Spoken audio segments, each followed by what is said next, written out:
Choke Pear, a bulb-like metal device that had four spoon-like segments that were spread apart by turning a key. The pear was usually inserted into the victim's mouth, anus, or vagina and then turned, stretching the orifice, often to the point of no return. Brazen Bull, a hollow statue of a bull usually made of bronze. The victim would be locked inside and a fire would be lit underneath the bull, cooking the victim alive.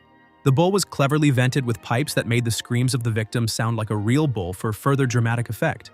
Scold's Bridle, an iron muzzle would be tied to the victim's head, then gag-like metallic plate inserted into the mouth. The gag had several sharp spikes biting into the tongue, which would cause lacerations when moving the tongue. Often used as an instrument of public humiliation for women that gossiped and nagged excessively.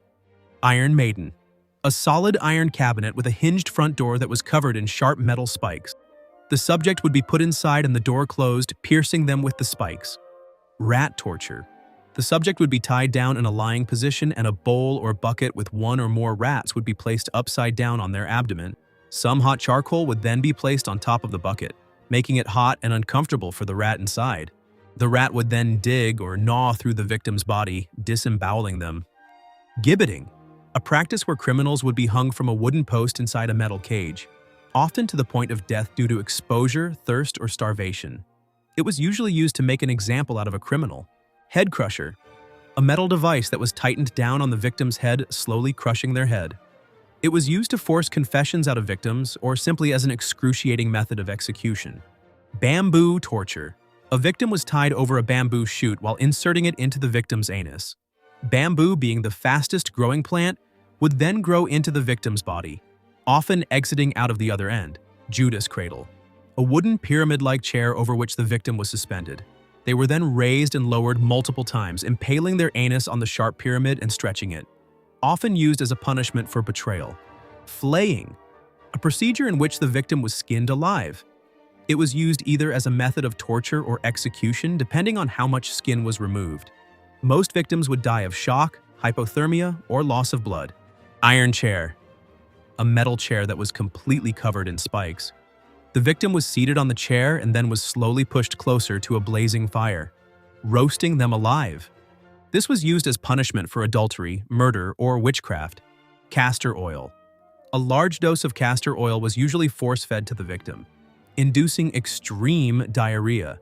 This was then combined with beatings, primarily meant to be a humiliating punishment, but the resulting diarrhea often led to severe dehydration or infected the wounds from the beatings, subsequently leading to death. Most notable uses are under the East India Company rule and in the Spanish Civil War. Scaphism, an execution method where a person was lathered in milk and honey sandwiched between two canoes in a stagnant body of water, ensuring the victim's head and limbs were sticking out. The victim was then force-fed milk and honey, inducing vomiting and constant defecation. This would attract flies and vermin that would burrow inside the victim's body. The process was repeated daily, prolonging the torture. Some victims reportedly suffered for multiple weeks. The rack. The victim would be tied down to a table-like contraption, which would then stretch the victim by pulling their arms and legs in opposing directions, causing excruciating pain while tearing ligaments and dislocating joints. It was usually used to extract information. Scavenger's daughter, essentially the opposite of the rack, a compression device that forced the victim to roll inwards by pushing their head and knees together. It would cause severe bleeding from the nose and ears due to the pressure. Cangue. A large, heavy wooden board would be locked onto the victim's head, making movement and eating difficult, sometimes even leading to death due to starvation. It was often used for humiliation or corporal punishment. Breaking wheel. The victim would be tied down in public, and a heavy wagon wheel was dropped on numerous parts of the body, breaking the bones. The victim, now broken, would then be tied to the same wheel and raised up on a mast for scavenging animals to feed on, leading to a slow and agonizing death. Heretic's fork.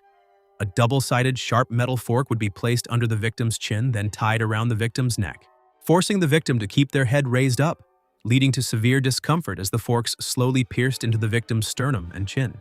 It was usually used as punishment for heresy. Breast ripper, a sharp instrument that was heated and used to rip out the breasts of women. It was often used as a torture method, causing lifelong scarring and excruciating pain. Ducking. The victim would be tied onto a wooden chair, then dunked multiple times in and out of the river as punishment. They were used as punishment and public humiliation for crimes committed by women. These are some of the most horrifying methods of torture in human history.